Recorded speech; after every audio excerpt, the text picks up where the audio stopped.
말씀 보겠습니다. 말씀은 이사야 62장입니다. 1절부터 12절까지입니다.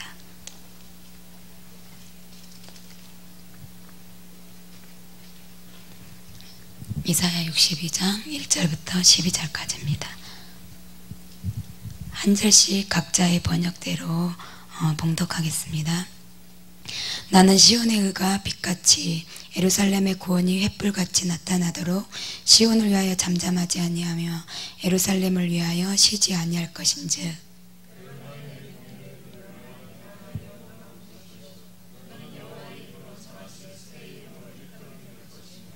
너는 또 여호와의 손의 아름다움과 내 하나님의 손의 왕관이 될 것이라.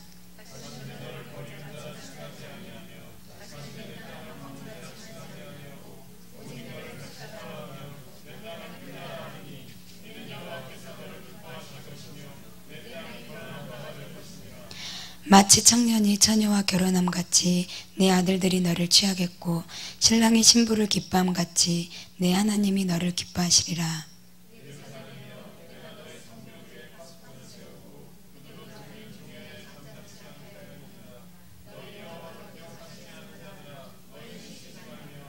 또 여호와께서 예루살렘을 세워 세상에서 찬송을 받게 하시기까지 그로 쉬지 못하시게 하라.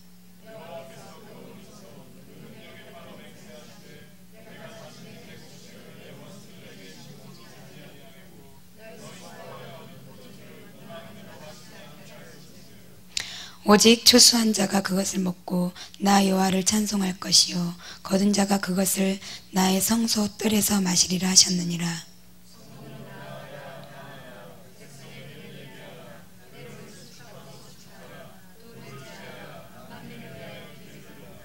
여호와께서 땅끝까지 선포하시되 너희는 딸 시온에게 이르라. 보라, 내 구원이 이르렀느니라. 보라, 상급이 그에게 있고 보응이 그 앞에 있느니라 하셨느니라.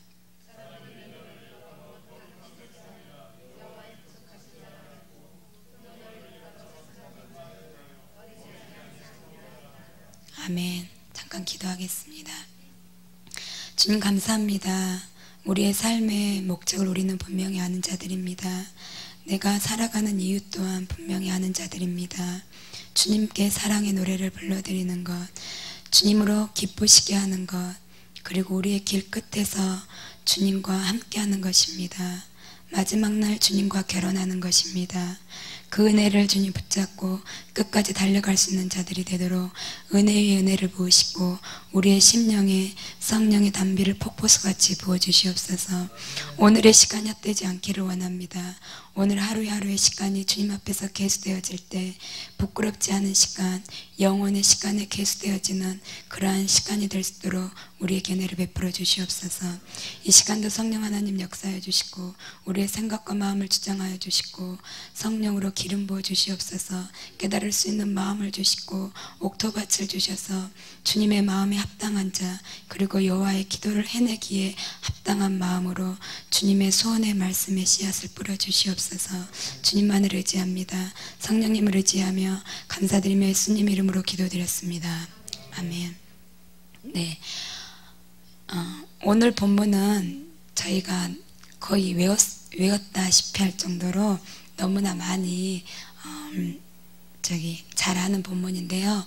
오늘 처음으로 이제 또 새롭게 중보기도학교에서 철야를 시작하는 날입니다. 그런데 하나님께서 시간을 맞추신 것처럼 이스라엘에게서 굉장히 중요한 유엔 총회가 오늘부터 열리기 시작되어서 가는 아주 중요한 날인데 그날 철야를 시작하게 되어서 하나님께서 역시나 우리의 62장의 부르심에 더 그 강력한 부르심으로 도장을 찍으시는 것 같은 그런 느낌이었습니다. 그래서 62장을 선택했는데요.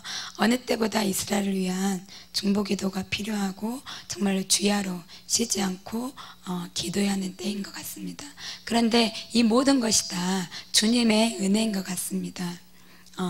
여호와의 집, 여호와의 기도가 있는 집, 하나님의 갈망을 기도하는 집으로 우리도 몰랐는데 한 발 한 발자국씩 우리의 삶을 인도해 오시고 그림 그려오신 그 주님의 은혜인 것 같은데 여러분들이 이스라엘을 위해서 기도하거나 금식할 줄을 아셨나요? 주님을 믿게 되고 이렇게 근래까지 계속해서 따라올 때까지 도대체 이스라엘을 생각이나 하셨는지, 아니면 이스라엘을 위해서 내가 이렇게 금식할 줄을 미처 알았는지 모르겠습니다. 어떤 분은 지금 에스더 금식으로 이스라엘과 함께하고 있고, 많은 분들이 금식으로 함께하고 있는데요, 정말 다윗이 고백했던 것처럼 나와 내 집이 무엇이간데 이에 이르기까지 하셨나이까. 이스라엘을 위한 기도가 우리에게 하나님께서 맡기신 일 같은데요, 그것은 너희들을 가장 최고의 영광의 축복의 자리, 가장 큰 자리에 큰 유업을 받게 하기 위한 하나님께서 우리에게 주시는 축복입니다. 그래서 다윗에게 왕자를 주셨던 것처럼, 다윗에게 다윗의 왕국, 그 이스라엘의 통일 왕국의 보좌를 주셨던 것처럼, 우리에게 이스라엘을 위해서 기도하게 하시는 것은 그 왕으로서, 제사장으로서 왕권의 그 권세를 가지고, 그 기름 부으심을 가지고 다스리고 통치하라고 하는 그 주님의 축복입니다. 그래서 미처 몰랐던 그림들이, 미처 몰랐던 주님의 인도하심이 주님, 정말 주님의 은혜입니다. 그렇게 감사할 수밖에 없습니다. 이스라엘의 회복이 이토록 중요한 이유는 우리가 그토록 사모하는 주님의 재림, 다시 오는 날과 맞닿아져 있기 때문에 당연히 우리는 이스라엘의 회복을 위해서 기도할 수밖에 없습니다. 주님을 만난 자 같으면 주님을 다시 오시는 것을 얼마나 사모하겠습니까? 그죠? 그런데 지난주 성경 공부 듣던 분은 주님 아직 멀었습니다. 아직 준비 안 됐습니다. 나와 내 가족을 볼 때 준비가 안 됐으니까 주님 지금 오시면 안 됩니다. 그래서 막 너무 두려워하시는 거예요. 그리고 다니엘, 에스겔, 어떤 묵시들이 말할 때 무섭다는 거예요. 그래서 주님이 빨리 안 왔으면 좋겠습니다. 이렇게 말하시는 분들도 있는데요, 제가 4학년 때, 국민학교 4학년 때, 그때는 교회를 안 다닐 때였는데요, 하늘에서 그림을 봤어요. 하늘에 저희 집이 이렇게 좀 높은 곳에 있었는데요, 거기에서 이제 놀다가 해질 무렵에 저희 집을 가는데, 이쪽에서 저희 집은 서쪽이었어요. 그래서 해가 동쪽에 져서 떠서 서쪽에서 지잖아요. 그러니까 해가 질 무렵에 있는데 서쪽을 바라보는데 하늘에 그림이 있는 거예요. 근데 제가 그 그림에 너무 무서웠어요. 무슨 그림이었냐면, 말이 다리가 4개죠. 근데 앞에 발 2발이 이렇게 세워져 있었어요. 그래서 세워져 있고 그 위에 사람이 타져 있는데 고삐를 잡아당겨서 말이 위에 출발할 때 이렇게 쓰잖아요. 그럴 때 그 그림이 하늘에 새겨져 있는 거예요. 제가 너무 무서워가지고 집에 들어가가지고 담요를 둘러쓰고 그냥 교회를 안 다녔는데 몰랐거든요. 근데 그때 한 말이, 예수님 오지 마세요. 예수님 너무 무서워요. 정말 무서웠어요. 근데 예수님이 다시 오실 거는 아마 교회를 본격적으로 다니기 시작한 것, 그러니까는 예수님을 만난 것 말고 교회를 본격적으로 다니기 시작한 것은 5학년 말 때쯤인데, 그 전에는 간간히 무슨 절기 때마다 가잖아요. 그래서 예수님이 오실 거라는 소리를 들었나 봐요. 그러니까는 그게 영에, 제가 의식하고 있지 않았지만 영에 새겨져 있었던 메시지 같아요. 근데 그 하늘에 그 그림이 구름도 아니었고요, 그렇게 회색깔로, 진한 회색깔로 그렇게 그림이 그려져 있는데, 제가 막 집으로요, 슬리퍼가 막 도망갈 정도로 이렇게 네 번 던지고 막 방으로 들어가서 이불을 둘러쓰고, 예수님 오지 마세요. 예수님이 그때 오면 그거 자체가 너무 무서운 거예요. 예수님 오지 마세요. 아직 준비가 안 됐어요. 그러고 제가 그 이불 밖에서 나오지를 못했어요. 그래가지고 그랬던 기억이 나거든요. 그런데 제가 예수님을 만나고 나서는 준비돼서 그랬겠습니까? 그리고 뭔가 아무것도 모를 때, 지금은 많은 부분 계시록이 열렸고, 그래도 열려진 만큼, 책으로 알 수 있는 만큼 이스라엘과 교회, 마지막 엔타임들이 완성이 되어져서 그런 그림들이 우리에게 많이 비춰졌지만, 제가 예수님을 만났을 때만도 계시록 그냥 읽으면 마냥 좋았어요. 예수님이 오시는 거, 그리고 결혼하게 되는 거. 가운데 장은 다 몰라도 첫째 장, 6장, 7장까지, 7장부터 시작이잖아요. 6장까지 보자가 너무 좋았고, 19장부터 어린 양의 혼인잔치, 새 예루살렘서 주님이 오시는 거. 가운데는 너무나 어려워요. 모르는데 가운데는 아무런 상관이 없고, 첫 첫과 마지막이 너무나 사모되는 거예요. 그래서 그 보좌가 너무나 갈망됐고 주님이 빨리 오셨으면 좋겠다는 그 소망, 아무것도 몰랐을 때 주님이 막 오셨을 때. 그래서 그 두 가지 그 차이가 내 안에 있었습니다. 예수님을 만나지 않았을 때는 예수님이 다시 오시는 게 두려움이었지만, 아무것도 모르는 때였지만 주님과 존재로 정말 만나가 보답니까? 존재로 만났으면 우리가 그때 이제 막 영적 어린아이로 태어났잖아요. 결혼할 만큼, 약혼의 이름만큼 결혼할 만큼 성숙한 자가 아니잖아요. 근데 그렇게 모르지만 그냥 주님이 다시 오시는 게 그렇게 사모되는 거예요.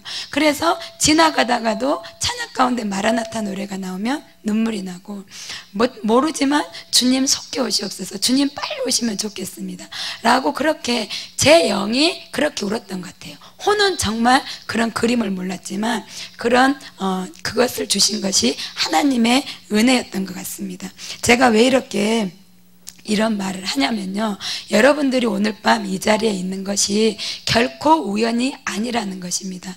어떤 분은 오랜 세월 교회를 다녔을 것이고, 제가 국민학교 때까지만 해도 예수님이 오신다는 메시지 4, 5학년 때까지는 있었던 것 같아요, 예수님의 재림에 대해서.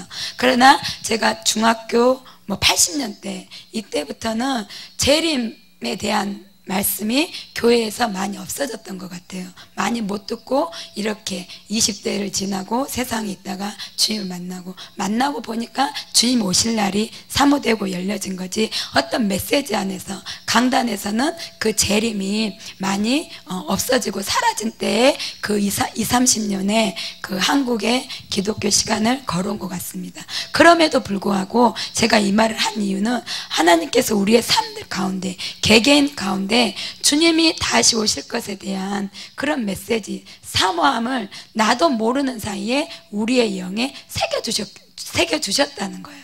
나도 모르게 그 시간들을 돌아보기를 원한다는 거죠. 모르는데 내가 수많은 지금의 많은 듣는 이만큼의 이 마지막 타임의 엔타임의 메시지를 그 전에 듣지도 못했지만, 알게 모르게 단 한 번의 메시지일지라도, 한순간의 시간이었을지라도 하나님께서는 분명히 나에게 주님이 다시 오실 것을 사모하는 그 신부의 영성, 그때는 신부의 영성인 것도 몰랐죠. 그죠? 이런 단어조차도 몰랐죠. 한국교회의 친밀함조차도 몰랐을 때이지만, 믿음의 선진들이 주님이 언제 오시렵니까? 주기철 목사님, 고대가 이런 찬양들은 들어봤을 거예요.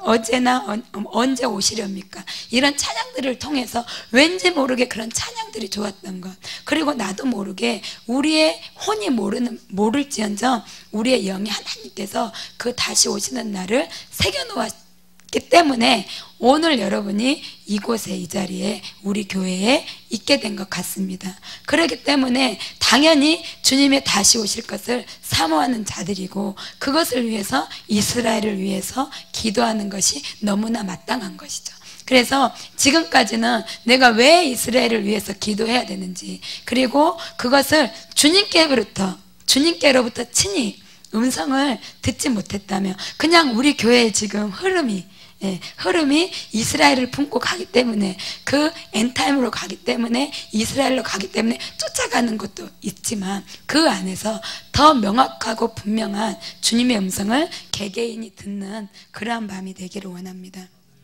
결코 우연이 아닐 것입니다. 그리고 이 시간이 있는 것이 이 이스라엘의 회복에, 그 다음에 주님이 다시 오심에 대한 부르심이 여러분들에게 있는 것입니다. 특별하게 더 있는 것입니다. 마땅히 크리스찬에게는요, 마땅히 진정한 주님을 만난 자들에게는, 모든 자들에게 주님이 다시 오심에 대해서 각자가 해야 할, 감당해야 할 몫과 부르심과 사명이 있는 게 너무나 당연하죠. 그렇죠? 근데 그런 부분들이 많이 가려져 있어서, 이 말이 여러분들에게 주님의 재림을 위해서, 이스라엘 회복을 위해서 특별한 부르심이 있습니다, 이 말이 맞기도 하지만 또 틀리기도 합니다. 틀린 것은 모든 크리스찬에게는 이 부르심이 다 있잖아요. 다 있는데 많은 부분 놓치고 눈이 가려진 이 시대에, 이 자리에 있는 것 또한 그 부르심이 있다는 거죠. 그래서 여러분들이 직접 오늘 밤 주님께로부터 더 친밀하게, 주님의 심장으로부터 나오는 우리의 부르심과 사명, 그리고 그 영에 각인된 우리의 심장 안에 각인되어져 있기 때문에 오늘 이 자리에 있는 것처럼 그 기름 부으심들이 새롭게 다시 태어나는 폭파되어지고 우리의 영이 새롭게